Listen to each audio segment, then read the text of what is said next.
All right, let's jump right into this explainer. Today, we're unpacking a really profound source text that details a massive philosophical battle for the very identity of the university itself. And it's a battle that isn't fought with armies, but with ideas.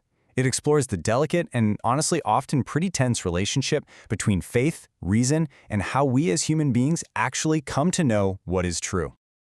To really ground ourselves, we have to look back at the historical foundation of academia. We're talking about centuries of tradition, back when universities were actually built on a totally holistic view of the universe. But here's the massive, timeless problem we're tackling today.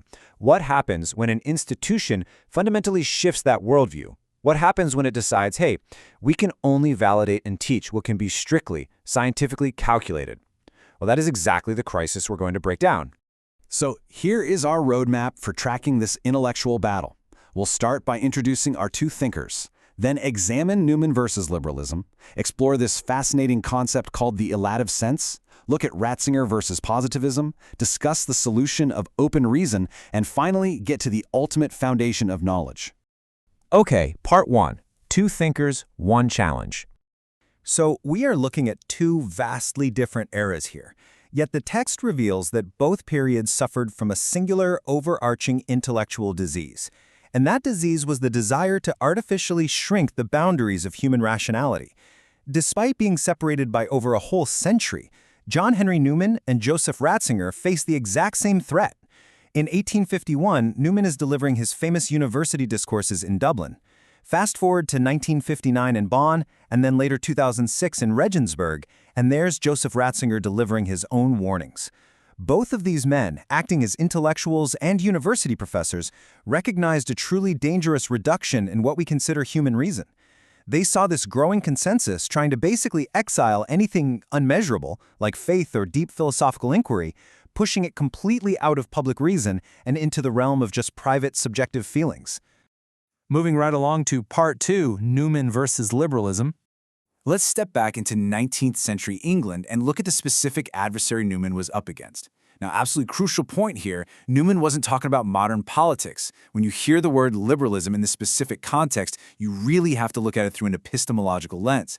He was fighting an intellectual trap that claimed there is literally no legitimate way to attain knowledge of the truth except through strict mathematical deduction or formal logical argumentation. Essentially, the critics Newman faced believed that if you couldn't prove a belief with the rigid logical exactness of a geometry equation, well, it wasn't knowledge at all. It was just a fancy, a personal bias, or a really weak opinion. But Newman, he looked at actual human experience and saw something completely different. He realized that the human act of knowing is spontaneous, it's rich, it's a profoundly interior activity. It's definitely not just the mechanical manipulation of dry logical laws. He understood that a person is not a walking calculator, right? We are deeply complex beings, and our minds process reality in ways that just blow past anonymous universal formulas. To reduce the human mind down to nothing but formal logic is to completely ignore how we actually live, how we make big decisions, and how we discover truth in our day-to-day lives. Which brings us perfectly to part 3, the elative sense. So how do we actually find certainty in real life? Well, Newman proposed this absolutely brilliant metaphor. He argued that human reasoning isn't just an iron bar of pure logic. Think about it. An iron bar is rigid, sure, but it can only reach so far, and if you push it beyond its limits, it just snaps. Instead, Newman said our minds work a lot more like a powerful cable. Picture a massive, thick suspension bridge cable. It's made up of countless, fragile, individual threads. Now, any one of those threads, which Newman compares to our probabilities, our past experiences, our subtle observations, any one of those would snap totally on its own.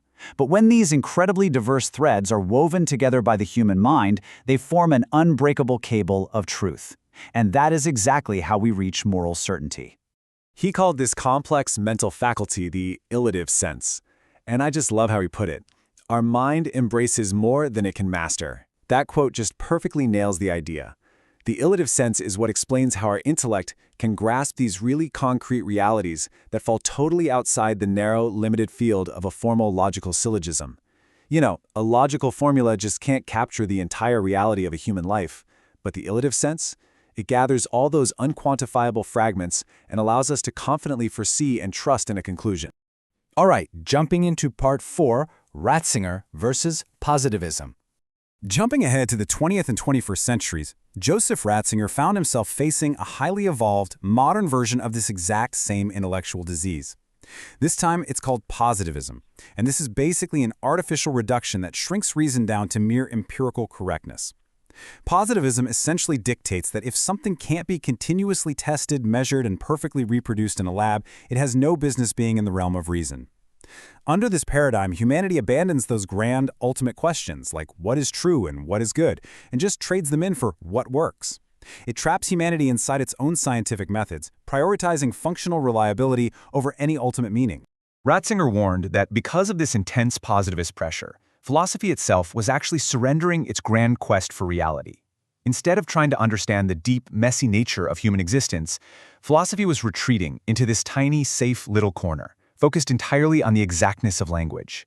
It became this dry exercise in grammar and formal structures, completely abandoning its ambitious historical goal of actually trying to understand the world and our place within it. This incredibly restrictive, hyper-empirical mindset is perfectly and honestly kind of chillingly captured by the philosopher Ludwig Wittgenstein's famous declaration, "What we cannot speak about, we must pass over in silence." The implication there is absolute. It means if a concept, things like love, justice, God, or the ultimate meaning of the universe, if that can't be perfectly captured by exact scientific language, we should just shut up and stop talking about it altogether. But Ratzinger forcefully pushes back on this. The source text highlights his powerful argument that if we stop questioning the unmeasurable mysteries of life, we literally abdicate our own humanity and just sink right into absurdity. To remain authentically human, we absolutely must have the courage to speak of the inexpressible. We have to use our intellect to reflect precisely on the incalculable. Shrinking ourselves down to only what can be weighed on a scale or measured with a ruler is a profound betrayal of the vast capacity of human reason. So what's the fix?